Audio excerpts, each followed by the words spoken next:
एक युवक अपने गुरु के पास वर्षों तक रहा, लेकिन गुरु ने उसे कभी कुछ करने के लिए नहीं कहा। शिष्य बार बार पूछता रहता कि मुझे कुछ कहें, कुछ आदेश दें, मैं क्या करूं?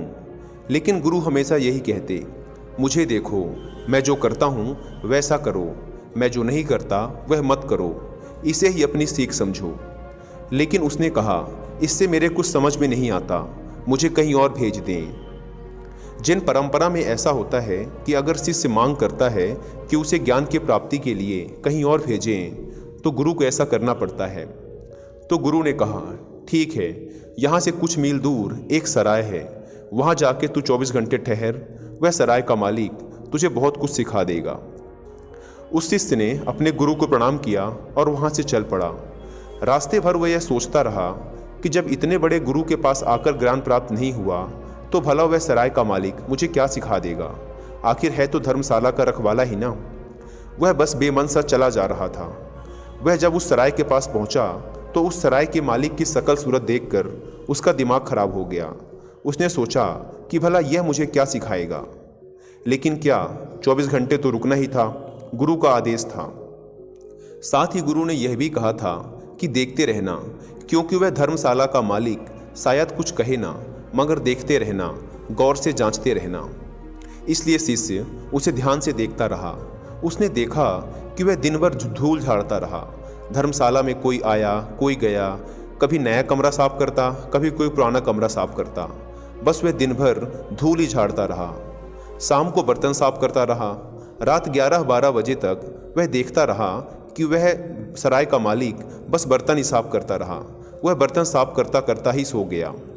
जब सुबह 5 बजे उस शिष्य की नींद खुली, तो वह भागा कि देखें तो वह सराय का मालिक क्या कर रहा है।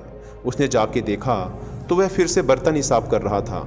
जिन बर्तनों को उसने रात को साफ करके रख दिया था, वह सुबह उठकर उन्हें फिर से साफ कर रहा था।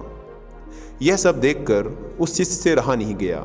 वह उस सराय के मालिक के पास पहुंचा और उसे हाथ जोड़कर कहा, महाराज, सब तो ठीक है और मैं आपसे ज़्यादा ज्ञान की उम्मीद भी नहीं रखता, लेकिन आप मुझे इतना तो बता दें कि ये साफ़ किए हुए बर्तन आप दोबारा फिर से क्यों साफ़ कर रहे हैं? उस सराय के मालिक ने कहा, रात भर भी बर्तन रखे रहें तो धूल जम जाती है। उपयोग करने से ही धूल नहीं जमती, रखे रहने से भी धूल जम जाती है। समय के बीतने से धूल जम जाती है। यह बात उस शिष्य के समझ में नहीं आई।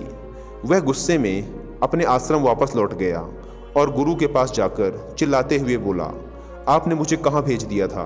उस इंसान के पास। उससे क्या सीखना? वो तो हद पागल इंसान है। वह तो बर्तनों को ही घिसता रहता है। रात 12 बजे तक बर्तन साफ करता रहा और सुबह उठकर फिर से उन्हीं रात को साफ किए हुए बर्तनों को दोबारा साफ करने लगा। गुरु ने कहा, तू भी यही कर ना समझ, इसलिए तुझे वहाँ भेजा था। रात भी घिसते घिसते ही सो जा और सुबह उठते ही फिर से घिस, क्योंकि रात भी सपनों के कारण धूल जम जाती है और समय बीतने के साथ ही धूल जम जाती है।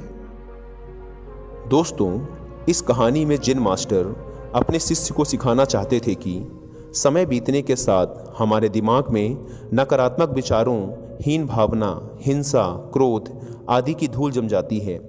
इसलिए इस धूल को रोज़ साफ करते रहना चाहिए, क्योंकि हमारा दिमाग ऐसा ही बनाया गया है। अगर इसमें कुछ पॉजिटिविटी नहीं डालेंगे तो ये नेगेटिविटी को अपने आप ही आकर्षित कर लेता है। यहाँ जैन मास्टर सिखाना चाहते हैं कि अगर हमें अपने लक्ष्यों को प्राप्त करना है तो अपने आप को हमेशा याद दिलाते रहें कि आप कौन हैं, आपके लक्ष्य क्या हैं और आप क्या पाना चाहते हैं। क्योंकि समय के साथ नकारात्मक विचारों की धूल हमारे लक्ष्य को धुंधला करती चली जाती है।